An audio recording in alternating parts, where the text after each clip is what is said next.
Jets fans, I got a major update to let you guys know about from Ian Rappaport at NFL Network, talking about the extensions of Sauce Gardner and Garrett Wilson. Now, this is really intriguing to hear because I think we could all agree together as Jets fans that we want the New York Jets to extend both Garrett Wilson and Sauce Gardner before this season. You guys let me know your thoughts in the comments. Do you have confidence that it will get done? Or maybe you don't want the Jets to sign one of these two players of Sauce and Garrett Wilson. Please feel free to let me know your thoughts in the comments. Hit that like button on your way into the video and subscribe to Jets Media if you're new. Now, we heard from Ian Rappaport on the Insiders last night, and basically he went on there and said the same thing that Jeremy Fowler said a few weeks ago on the Jake Asman show with Connor Long. Shout out to them, of course, for the scoop.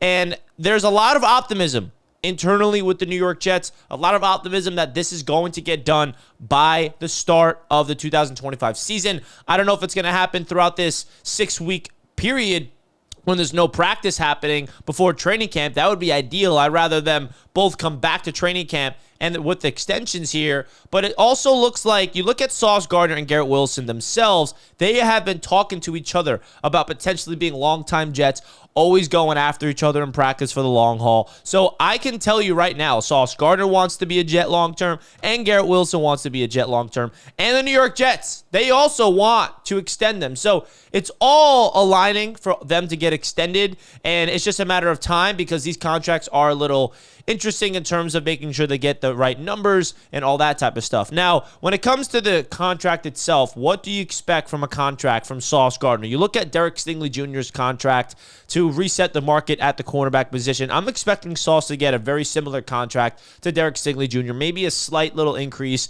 because that's usually what happens when the next guy gets paid. He gets paid more. And I think that, a lot of people are debating on maybe the Jets shouldn't extend Sauce because he's coming off a down year last year. I cannot disagree more. I think his down year last year is a little bit blown out of proportion. The entire football team was a mess last season, okay? And I'm not looking at last year and Sauce Gardner, not being first-team All-Pro as a down year. He was still a top 10 corner by all the metrics, and he was still doing his job. Obviously, there's a lot of things to his game that he can improve on by getting interceptions, not getting those penalties, and, of course, improving his ability to tackle. But I still believe that first-team All-Pro that he had in year number 1, year number 2 is still going to be on the horizon for Sauce Gardner this year with Aaron Glenn as the head coach. He is a guy that you want to build this secondary around, so I think it's an absolute no-brainer to bring in Sauce Gardner for the long haul. Now, when it comes to Garrett Wilson, that contract's a little bit more complicated because what wide receiver are you looking at? What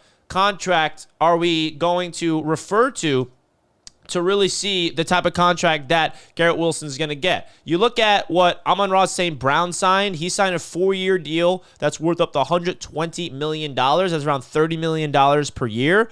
I think that's going to be around the ballpark that the Jets are going to bring in for Garrett Wilson. Now, Amon-Ra, he signed that last year. The salary cap increased. Amon-Ra St. Brown's very productive, statistically better than Garrett Wilson. So I think that you look at where Garrett Wilson is right now, and Devontae Smith, Jalen Waddle, those are another two guys that I think you could look at in terms of the contract extension they got. I'm expecting it to be around $30, $31, $32, $33 million per year on a 3 to 4 year contract extension, and I think that will get the job done. I really do think that, and you guys got to look at the salary cap, of course. When that increases, every single position's value goes up. I'm not expecting Garrett Wilson to reset the market because there's guys above him that's better, like Jamar Chase and CeeDee Lamb and all those guys, Justin Jefferson, of course. But I think that if the Jets sign Garrett Wilson to that contract around that number, I believe in Garrett Wilson so much. And you guys have been seeing what he's been doing at minicamp and OTAs,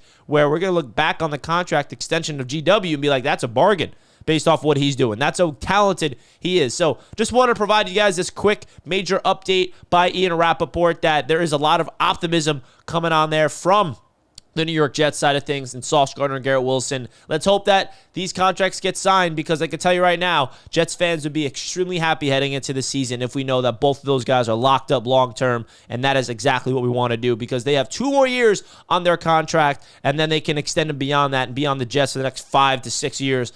That's exactly what we want. 2 young studs to build around. Yes, sir. You guys let me know your thoughts. Do you want the Jets to extend them or not? Please let me know, and I'll see you guys next time. Peace out, and let's go Jets.